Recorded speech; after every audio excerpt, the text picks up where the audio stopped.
হঠাৎই লাইভে এসে সুখবর দিলেন অভিনেত্রী অপু বিশ্বাস।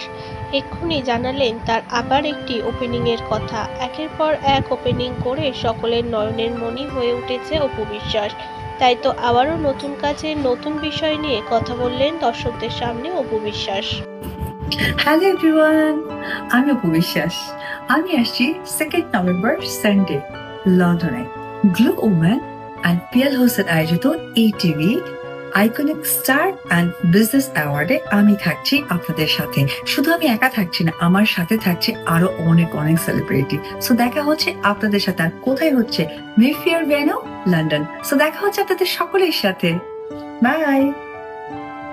আবারও আমরা অপু বিশ্বাসকে দেখতে পারবো কোনো এক ওপেনিংয়ে। আজকাল দেখা যায় না বুবলিকে, তাই দর্শকের ধারণা হয়ে দাঁড়িয়েছে বুবলির কাজগুলো হাতে পাচ্ছে অপু বিশ্বাস এবং নিজের জায়গাটা আবারও আগের মতো করে তুলছে। শোনা গিয়েছে বুবলি নাকি অসুস্থ, তার জন্য বুবলির অর্ডারগুলো আজকাল পেয়ে যাচ্ছে অপু বিশ্বাস। এতে আপনাদের মতামত অবশ্যই কমেন্ট সেকশনে জানাতে ভুলবেন না।